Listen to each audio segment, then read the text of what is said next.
Beside a heavier armour, it looked almost toy-like. Beside a limber, it looked immediately useful. That difference explained its wartime career. British formations needed movement under broken conditions. Road wheels sank where track still carried. Horse teams slowed where shellfire disordered routes. Men carrying ammunition lost time and strength. Signal detachments lagged behind advancing headquarters. Wounded men waited when transport failed nearby. The gun crews stalled when towing points collapsed. The small carrier entered all those gaps. Its value came from repeated ordinary work. Ordinary work generated extraordinary demand. No single mission made its reputation. Accumulated usefulness made its reputation. That is how some vehicles become indispensable. They solve shortages before anyone praises them. They appear on issue lists repeatedly. They survive arguments in procurement offices. They remain in training manuals without ceremony. The carrier followed that pattern exactly. Its ancestry belonged to earlier British experimentation. Small tracked chassis had already been examined. Tankette thinking had produced certain lessons. Compactness offered mobility and concealment. Compactness did not guarantee fighting power. Thin armour limited survival in direct combat. Small interiors limited crew and weapon choices. Trial work exposed those constraints plainly. The useful part was not glamour. The useful part was mobile protected carriage. That realization shaped later development. The design moved toward utility, not spectacle. It accepted restricted space from the start. It accepted thin armour from the start. It emphasized mobility, carrying and towing instead. That choice widened its future customer base. A narrow fighting machine attracts narrow orders. A broad utility machine attracts repeated orders. Wartime administrations prefer repeated orders. Repeated orders simplify planning assumptions. Repeated orders justify fresh tooling expenditure. Repeated orders protected design from replacement. The carrier earned that protection early. Its hull remained compact and direct. Its construction avoided unnecessary complication. Plate sections stayed relatively manageable on benches. The upper structure stayed open above. Open construction removed a heavy roof burden. Open construction eased loading awkward items. And open construction shortened several manufacturing stages. Open construction also exposed crews badly. The design accepted that compromise. Protection against fragments and small arms mattered. Protection against heavier fire remained limited. Reports treated that limit as obvious. Training instructions treated it as obvious too. The carrier was not intended for duels, it was intended for useful movement. Useful movement won more signatures than prestige. That truth sat behind its expansion. Factories could work with its geometry. Straightforward plate shapes suited repetitive cutting. Templates could mark outlines rapidly. Drill fixtures could hold recurring patterns. Sub-assemblies could pass bench to bench. Shorter plate sections simplified handling. Shorter seams reduced distortion risk. Reduced distortion reduced later correction. Reduced correction accelerated output. Output was the real battlefield behind production. A design that stalls workshops becomes irrelevant. A design that feeds workshops becomes doctrine. The carrier fed workshops consistently enough. Nothing about its build was effortless. Cut edges still carried burrs. Holes still drifted if fixtures wore. Plates still warped after rough handling. Rivets still seated badly in poor batches. Welded components still pulled slightly off true. Track alignment exposed those faults immediately. Running gear does not forgive wishful inspection. Factories learned that quickly. Gauge routines tightened around trouble spots. Bench inspectors watched hole patterns closely. Foremen rejected repeat offenders without discussion. Rejected parts gathered tags and chalk marks. Accepted parts moved onward without ceremony. War production respected measurable discipline. The carrier benefited from measurable discipline. It also benefited from familiarity. Some mechanical principles came from automotive practice that mattered in several directions at once. The manufacture felt less exotic, repair instruction felt less exotic, driver understanding improved by degrees, spare support fit existing habits better. No wartime machine was truly simple. Relative simplicity still carried great value. The carrier possessed that relative simplicity. That quality mattered under industrial strain. Strain never left the wartime factory. Tooling wore from long shifts. Machine operators changed with expansion. Supervisors trained replacements while output continued. Subcontractors missed dates and quantities. Crates arrived with wrong fasteners inside, paint schedules drifted behind assembly tempo. One delayed part could threaten completion. The carrier survived many such interruptions. Its parts burden remained comparatively manageable. Its role remained easy to explain. Its utility remained easy to defend. Those traits smoothed approval paths. A glamorous design invites competition and questions. A useful design invites allocation and repetition. The carrier kept receiving repetition. Infantry sections wanted loads moved forward. Machine gun detachments wanted ammunition carried closer. Mortar teams wanted bomb stocks protected. Signals units wanted sets and batteries shifted. Engineers wanted stores across damaged approaches. Medical orderlies wanted any transport under armour. Gun crews wanted towing where lorries failed. Headquarters wanted liaison under rough conditions. Each branch had a practical memorandum. So each memorandum strengthened the same argument. Need more carriers. That phrase could appear almost anywhere, not because the machine was elegant, because the machine was available for many jobs. Availability becomes influence inside military systems. Influence becomes protection on production tables. Protection keeps lines running under pressure. The carrier reached that status. Its small size helped beyond the battlefield. Shipping capacity always imposed hard limits. Large vehicles consumed deck and hold space. Large vehicles delayed loading sequences. Large vehicles demanded stronger handling arrangements. The carrier imposed smaller burdens. More could be loaded per movement. More could accompany wider deployments. More could stock replacement pools overseas. That arithmetic mattered strategically. A glamorous heavy vehicle photographs well. A compact utility vehicle ships better. Wars noticed the second fact daily. Rail movement reflected the same logic. Compact dimensions eased loading clearances.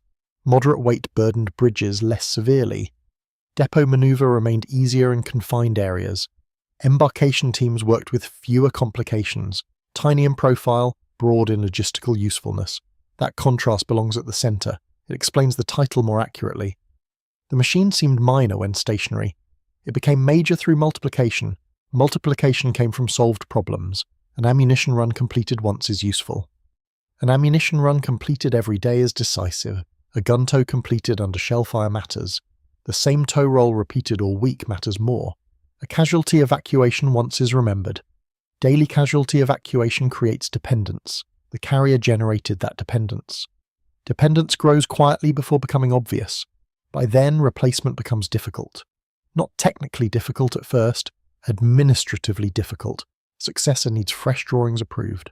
And a successor needs new fixtures ordered. Successor needs trials and reports completed. Successor needs manuals rewritten. Successor needs depots reconfigured for spares. A successor needs schools to retrain crews. The carrier already occupied those systems. That bureaucratic position defeated many alternatives. A slightly better machine could still lose. If it demanded more scarce materials, it lost. If it required slower assembly, it lost. If it complicated spares coding, it lost. And if it narrowed user roles, it lost. The carrier rarely lost those arguments. Its design rested on useful restraint. Useful restraint can look unimpressive on paper. Wartime experience tends to reward it anyway. The hull did not try to do everything. It offered protected tracked carriage first.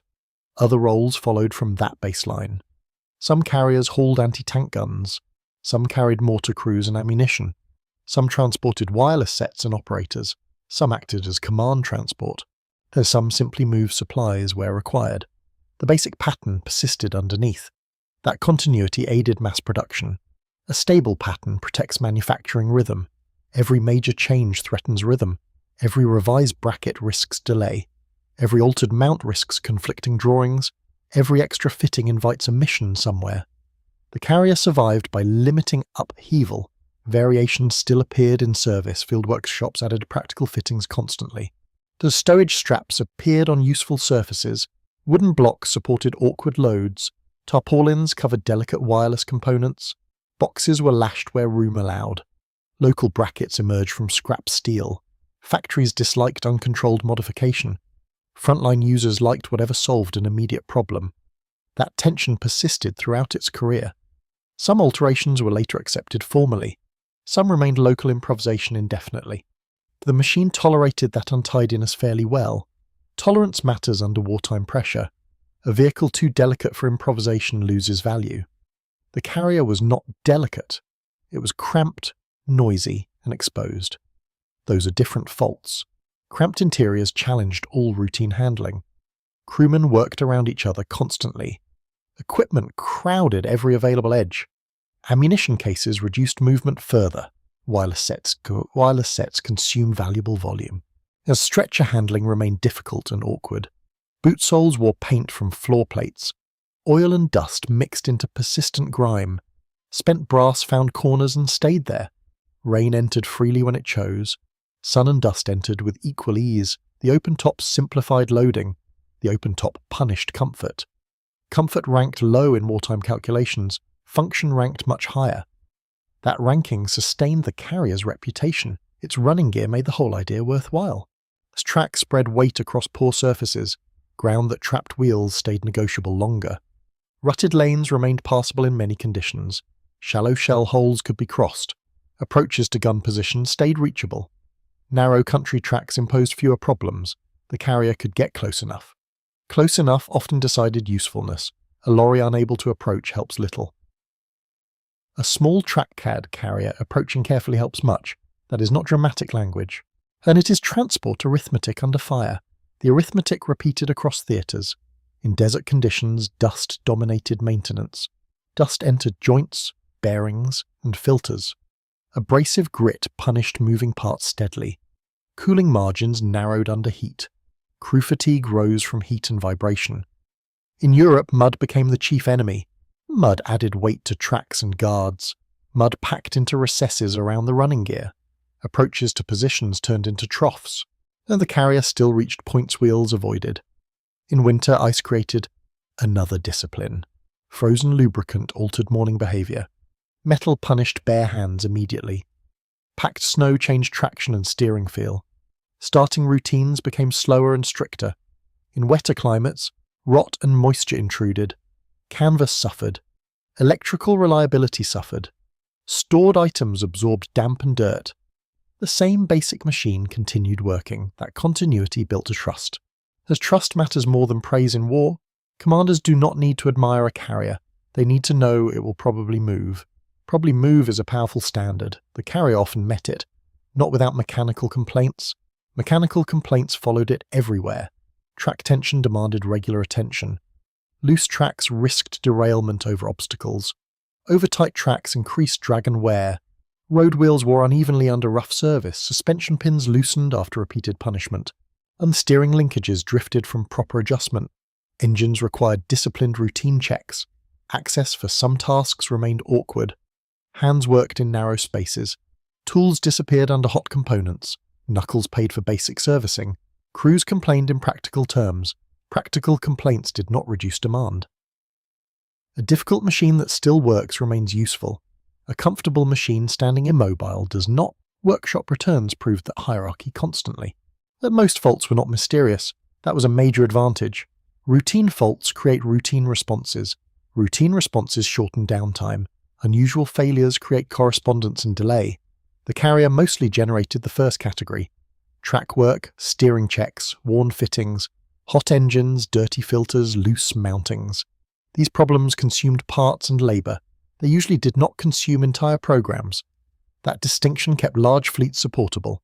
Supportability is rarely glamorous. And it is always decisive at scale. Scale defines the carrier's story. The title uses most mass-produced for a reason. Large totals require more than factory speed. They require supportable service after issue. A machine impossible to maintain never reaches huge numbers. A machine repairable with ordinary effort can. The carrier belonged to the second class. Repair began with paperwork, of course. Fault notes entered forms briefly, part codes followed standard listings. Priority markings altered queue positions.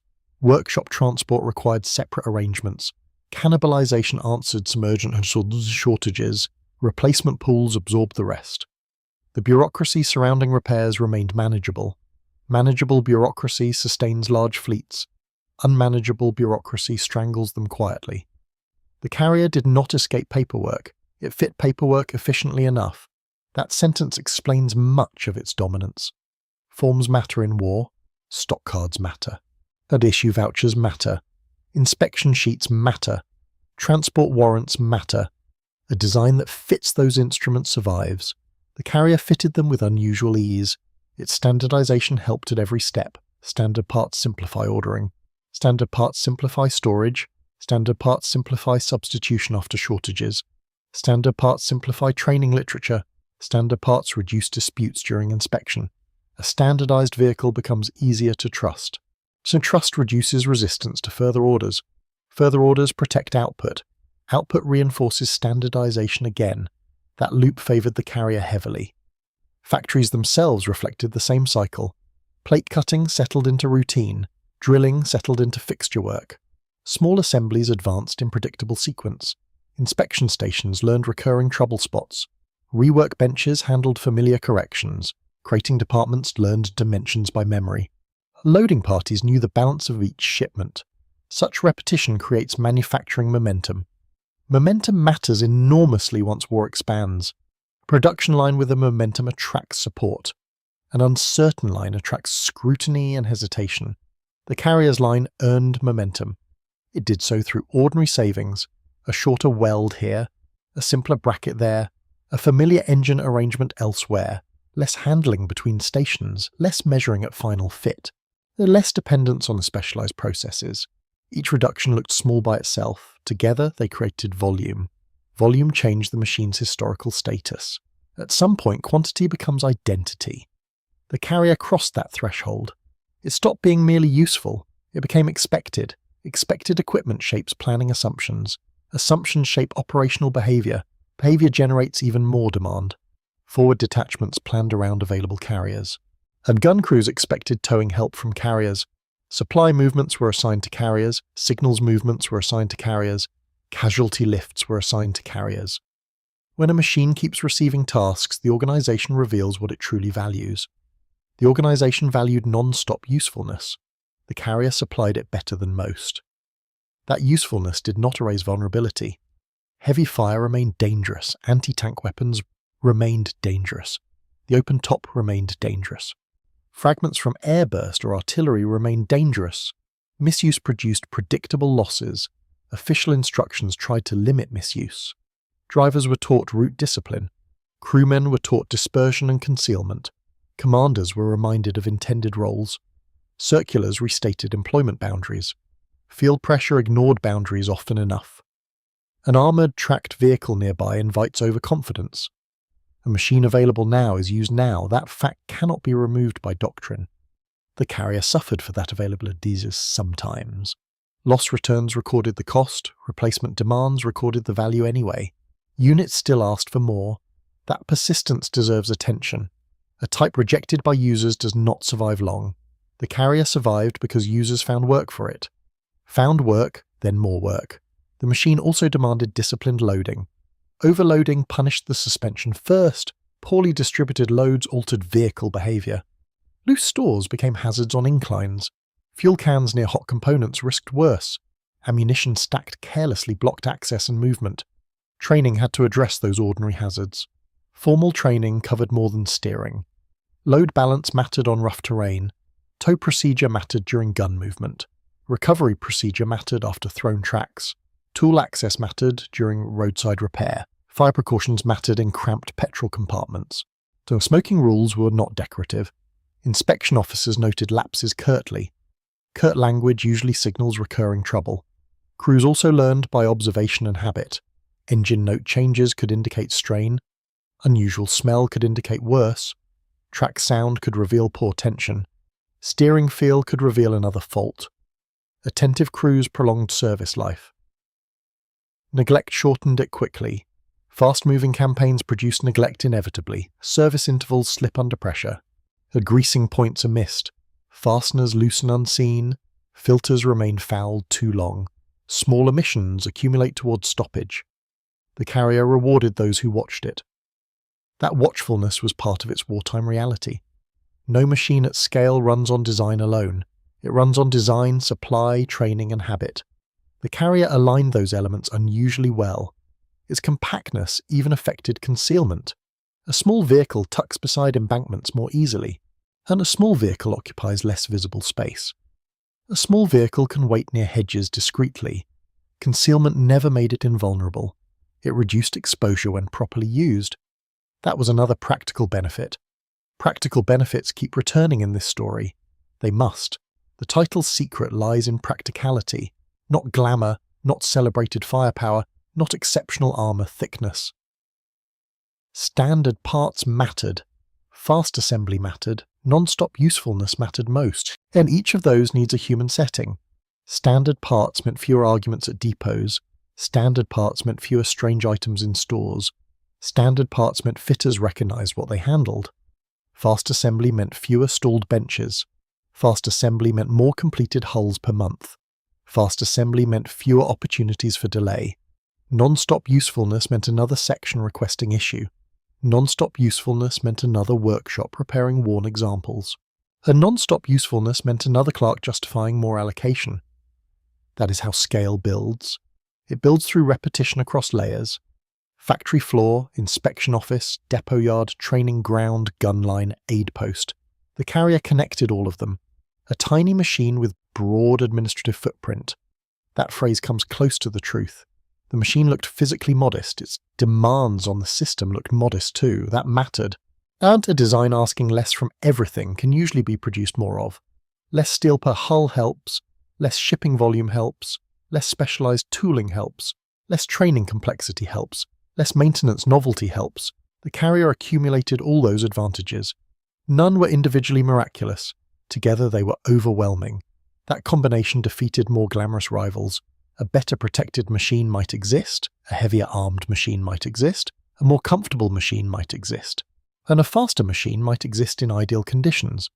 Ideal conditions rarely govern mass wartime production. The carrier fitted actual conditions instead. Actual conditions included shortages, delays, and substitutions. Actual conditions included fatigued labour and worn tools. Actual conditions included misfiled forms and interrupted deliveries. Actual conditions included rough users and rougher terrain. A successful wartime vehicle must survive those realities. The carrier survived enough of them. And enough became historic output. Its finish reflected those priorities honestly. Paint protected epoxied steel first. Cosmetic perfection did not follow. Handling marks appeared before operational service sometimes. Operational service added many more immediately. Edges chipped under repeated loading. Corners polished bright from boots and tools. Mud sealed scratches temporarily. Oil preserved others accidentally. A heavily used carrier looked heavily used. That appearance was not failure. Yet it was evidence of integration into daily work. Daily work matters more than display. The carrier never escaped daily work. That was its purpose and distinction. Britain also did not build alone. Commonwealth production widened the industrial base. Distributed manufacture reduced vulnerability to local disruption. Patterns and methods could be shared widely. Variations still crept into batches. Field workshops noticed small fitting differences. Brackets might sit differently. Her mountings might require slight adjustment. Files and shims solved many disputes. Such imperfection remained tolerable. A more delicate machine would resist such treatment. The carrier accepted wartime approximation better. Tolerance to imperfect interchangeability helped enormously. Pure textbook interchangeability is rare in war. Serviceable interchangeability is enough. Enough appears again because it matters again. The carrier's whole story rests on enough. Enough protection for many tasks. Enough mobility for difficult ground, enough simplicity for mass manufacture, enough familiarity for workshop survival, enough flexibility for many users, enough quantity for commanders to rely upon. Reliance turned utility into institution. Institution made replacement harder. Institution drove totals upward. That is why the title holds. This tiny British tracked carrier became the largest, not through spectacle, through daily solutions repeated without pause, and through systems that preferred what worked repeatedly, through production methods that could be taught widely, through paperwork that kept approving more batches, through shipping arithmetic that favoured smaller hulls, through workshops that could revive damaged examples, through units that kept discovering another task. Ammunition today, signal stores tonight, gun towing tomorrow morning, casualty movement before noon, rations after that, maps and batteries by evening. The same chassis served again. Again is the key word. Again in the factory, again in the depot, again on the training ground, again at the front, again after repair, again after another loss return, again until totals exceeded every rival.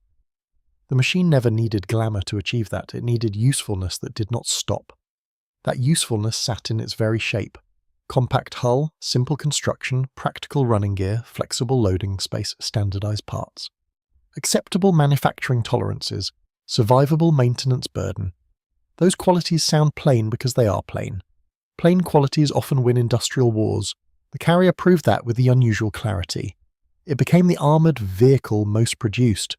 It did so by solving ordinary frontline problems. Ordinary problems returned every day of the war. So did the demand, so did the paperwork, so did the production, so did the carrier.